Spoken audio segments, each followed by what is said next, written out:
श्री दुर्गा सप्तशती का 11वां अध्याय। श्री दुर्गाय नमः। ऋषि बोले, देवी के द्वारा वहाँ महाअसुरेश्वर शुंभ के मारे जाने पर इंद्र आदि देवता अग्नि को आगे करके उन कात्यायनी देवी की स्तुति करने लगे। उस समय इष्ट प्राप्ति होने से उनके मुख कमल चमक उठे थे और उनके प्रकाश से दिशाएं भी जगमगा उठी। देवता बोले, शरणागत की पीड़ा दूर करने वाली देवी, हम पर प्रसन्न हो। संपूर्ण जगत की माता प्रसन्न हो।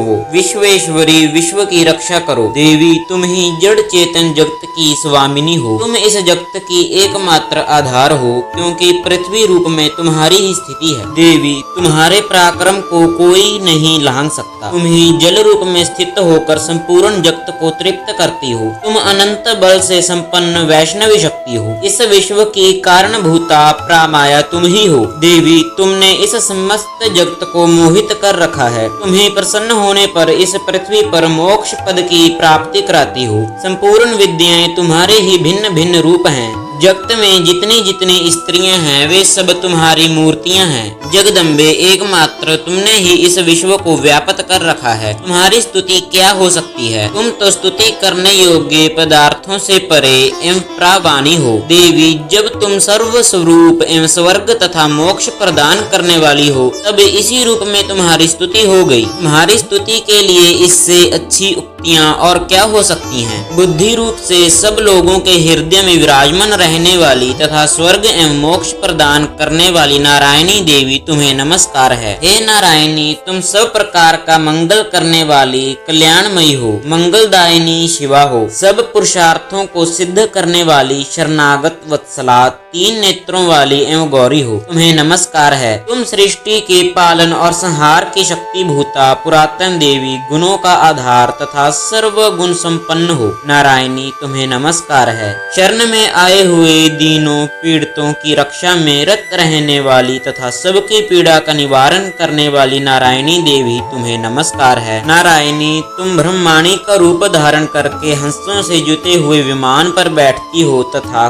कुश मिश्रित जल छिड़कती रहती हो। तुम्हें नमस्कार है। महेश्वरी रूप से त्रिशूल, चंद्रमा एवं सर्प को धारण करने वाली तथा महान विषर्भ की पीठ पर बैठने वाली नारायणी देवी, तुम्हें नमस्कार है। मोरों और मृगों से घिरी रहने वाली तथा महाशक्ति को धारण करने वाली कौमारी रूप धारणी निष्पापे नारायणी, तुम्हें नमस्कार है। हाथ में भयानक महाचक्र लिए और दाढ़ों पर धरती को उठाए वाराही रूप धारणी कल्याणमयी नारायणी, तुम्हें नमस्कार है। भयंकर नरसिंह रूप से दैत्यों के वध के लिए उद्योग करने वाली तथा त्रिभुवन की रक्षा में संलग्न रहने वाली नारायणी, तुम्हें नमस्कार है। मस्तक पर किरीट और हाथ में महाव्रज धारण करने वाली, सहस्त्र नेत्रों के कारण उद्दीपक दिखाई देने वाली और वृतासुर के प्राणों का अपहरण करने वाली इंद्र शक्ति रूपा नारायणी देवी, तुम्हें नमस्कार है। शिवदूती रूप से दैत्यों की महती सेना का संहार करने वाली तथा भयंकर रूप धारण करने वाली नारायणी, तुम्हें नमस्कार है। दाढ़ों के कारण भयंकर मुख वाली,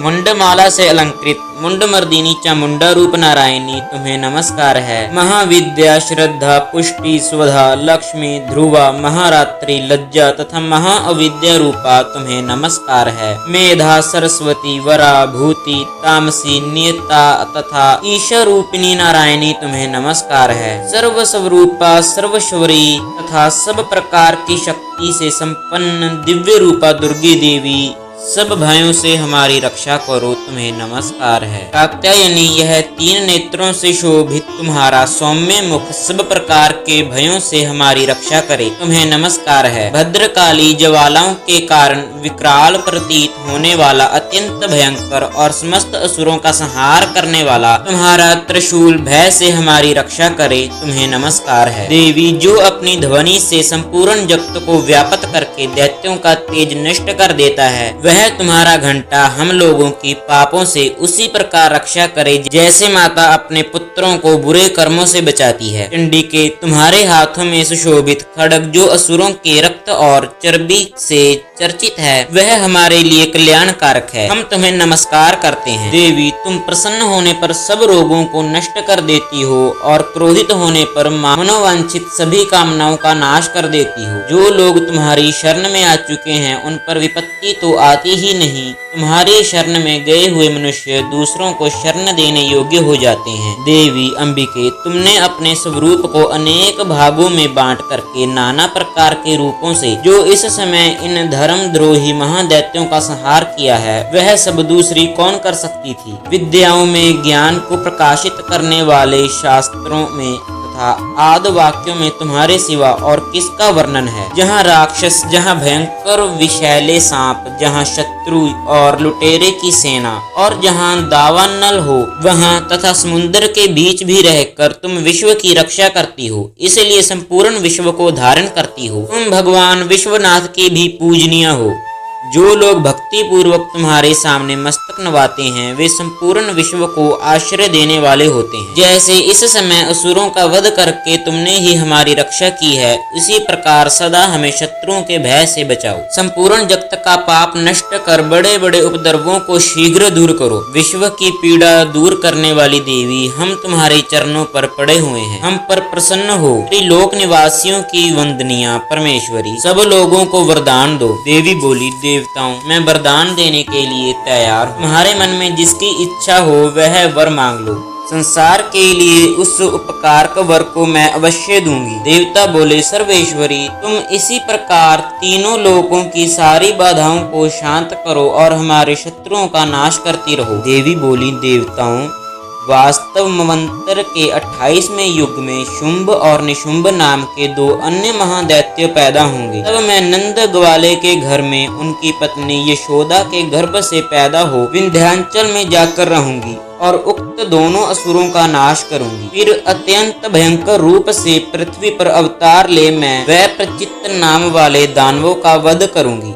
उन भयंकर महादैत्यों को भक्षण करते समय मेरे दांत अनार के फूल की भांति लाल हो जाएंगे। तब स्वर्ग में देवता और मृत्यु लोक में मनुष्य सदा मेरी स्तुति करते हुए मुझे रक्त दंतिका कहेंगे। फिर जब पृथ्वी पर 100 वर्षों के लिए वर्षा रुक जाएगी और पानी का अभाव हो जाएगा, उस समय मुनियों की स्तुति करने पर मैं पृथ्वी पर अयोनिजा रूप में प्रकट होंगी और 100 नेत्रों से मुनियों की ओर देखूंगी। अंतः मनुष्य शताक्षी इस नाम से मेरा कीर्तन करेंगे। देवताओं, उस समय मैं अपने शरीर से उत्पन्न हुए शाकों द्वारा समस्त संसार का भरण पोषण करूंगी। जब तक वर्षा नहीं होगी तब तक वे शाक ही सबके प्राण की रक्षा करेंगे। ऐसा करने के कारण पृथ्वी पर शाकंभरी के नाम से मेरी प्रसिद्धि होगी। उसी अवतार में मैं दुर्गम नामक महादैत्य का वध भी करूंगी। इससे मेरा नाम दुर्गा देवी के रूप से प्रसिद्ध होगा। फिर जब मैं भीम रूप धारण करके मुनियों की रक्षा के लिए हिमालय पर्वत पर रहने वाले राक्षसों का भक्षण करूंगी, उस समय सब मुनि भक्ति से